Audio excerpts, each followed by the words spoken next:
সরকারি জমি অধিগ্রহণে এবার শান্তিপুর জমিতে বোর্ড বসালো জেলা প্রশাসন। জেলা প্রশাসন সূত্রে খবর, বেশ কয়েক বছর যাবৎ শান্তিপুর 5 নম্বর ওয়ার্ডে একটি আম বাগান রয়েছে, সেটি জেলা প্রশাসনের। আর সেই কারণেই এবার জেলা প্রশাসনের তরফে ওই আম বাগানে বসানো হলো বোর্ড। এদিন বিএলআর এবং একাধিক সরকারি আধিকারিকরা নদিয়ার শান্তিপুর থানার 5 নম্বর ওয়ার্ডের মাতালগড় এলাকায় এই সরকারি বোর্ড লাগিয়ে দিয়ে যান। এই বিষয়ে তারা জানান, জমিটি বহুদিন ধরেই সরকারের এবং জেলা প্রশাসন সূত্রে নির্দেশ থাকার পরেই আজ তারা এই জমিতে বোর্ড বসাচ্ছেন। যদিও কিছুদিন আগে এই বোর্ড বসানোকে কেন্দ্র করে এলাকার কিছু মানুষ বোর্ড বসাতে বাধা দেয়, পরবর্তীতে জেলা প্রশাসনের নির্দেশ সেই বোর্ড বসানো হলেও বোর্ড বসানোকে কেন্দ্র করে সামাজিক মাধ্যমে বেশ কিছু মানুষ শান্তিপুর পৌরসভার এবং শান্তিপুর পৌরসভার চেয়ারম্যান এবং 5 নম্বর ওয়ার্ডের কাউন্সিলরের বিরুদ্ধে ভুল তথ্য পরিবেশন করে শান্তিপুরবাসীকে বিভ্রান্ত করেছে, এমনটাই জানান শান্তিপুর পৌরসভার চেয়ারম্যান সুব্রত ঘোষ।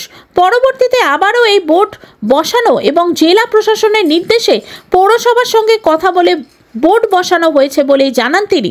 অপরদিকে যে সমস্ত ব্যক্তি এই ভুল তথ্য সামাজিক মাধ্যমে পরিবেশন করেছেন তাদের বিরুদ্ধে আইনানুগ ব্যবস্থাও নিচ্ছে পৌরসভা। ইতিমধ্যে সেই সমস্ত ব্যক্তিদের বিরুদ্ধে শান্তিপুর 5 নম্বর ওয়ার্ডের কাউন্সিলর থানায় লিখিত অভিযোগ দায়ের করেছেন বলে জানান শান্তিপুর পৌরসভার চেয়ারম্যান। অপরদিকে ভূমি দপ্তর এবং শান্তিপুর চেয়ারম্যান সকলকেই জানান, যদি এই জমি কোনো ব্যক্তির হয়ে থাকে এবং সেই জমি যদি তিনি দাবিদার হন, তাহলে আদালতে গিয়ে সংশ্লিষ্ট প্রমাণ দিয়ে বুঝতে পারলে আদালত যদি সিদ্ধান্ত নেয় তখন তিনি তার জমির মালিকানা প্রমাণ করতে পারবেন। তবে বর্তমানে এই জমি সরকার অধিগ্রহণ করতে তাতে বোর্ড বসিয়ে চিহ্নিতকরণ করে গেছে। ব্যুরো রিপোর্ট, আরজি সমাচার। বিষয়টা হচ্ছে মানে 74 এবং 74-75 দুটো দাগ নম্বর 22 নম্বর মৌজার মধ্যে প্রায় 9 একর জমি। ওখানে বিগত দিনে বিএলআরও সাহেব সেখানে আজকে সেই জমিতে একটি বোর্ড লাগাতে এসেছিলেন। সেই সময় এলাকার কিছু মানুষ সেখানে তার বিরোধিতা করেন এবং তখন বোর্ডটি লাগাতে দেন না।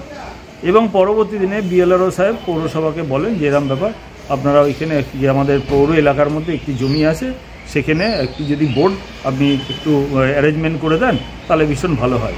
বিএলআরও সাহেবের অনুমতি কমেই সেখানে পৌরসভা সহযোগিতা করেছিল। সরকারি জমি যদি আজকে একটা ল্যান্ড পশ্চিমবঙ্গ সরকারের অধীনে যায়, সেখানে হয়তো আমার পৌরসভার ইন্টারেস্ট, সেখানে হয়তো পৌরসভার কিছু প্রজেক্ট হবে, সাধারণ মানুষ যাতে উপকৃত হয়, পৌর এলাকার মানুষ। সেই জন্যে আমার পৌরসভার কিছু কর্মচারী সেই বোর্ডটি বিএলআরও সাহেবের নির্দেশক্রমে সেখানে লাগিয়েছিলেন। স্যার, আজকে এই যে সরকারের পক্ষ থেকে জমিটির যে বোর্ড লাগানো হচ্ছে এবং সেক্ষেত্রে কি আপনাদের কাছে মানে তথ্য ছিল এবং তারপরে এই বোর্ডটা লাগালেন আজকে? আমাদের কাছে তো তথ্য ছিল, এটা ভেস্টেড ল্যান্ড, জেলা শাসক নদিয়া পশ্চিমবঙ্গ সরকারের অধীন। বিভিন্ন আমাদের পশ্চিমবঙ্গ জেলা শাসকের অধীনে যে জমিগুলো আছে সেগুলোতে আমরা বোর্ড লাগাই। বোর্ড পরপর বানানো হয়, একটা করে লাগানো হচ্ছে। তো এটা আমাদের যে কাজের মধ্যেই পড়ে, যে জেলা শাসকের যে জমিগুলো আছে সেখানে বোর্ড লাগিয়ে জনগণকে জানানো আর কি, যে এই জমিটি পশ্চিমবঙ্গ সরকারের অধীন, এখানে যেন কেউ এনক্রোচ না করে, সেটা সেই জন্য লাগানো হয়েছে। একটা তথ্য পাওয়া যাচ্ছে যে এই জমি সংক্রান্ত যে বিষয়টি, সেটি জমির কিছু শরিকি বিবাদ রয়েছে এবং সেখানে নাকি একটি মামলাও চলেছিল। তার পরবর্তীতে তারা অভিযোগ করেছিলেন আগেই তাদের জায়গা নাকি বেআইনিভাবে সরকার নিয়ে নিচ্ছে। না, সে কাছে বলে যাই না। যদি ওরা বলেন ওরা অফিসে আসুন, অফিসে কাগজপত্রগুলো দেখান কি কেস আছে না আছে, ঠিক আছে। কিন্তু এই মুহূর্তে আমাদের যে রেকর্ড, সেই রেকর্ডের দীর্ঘ এটা জেলা শাসকের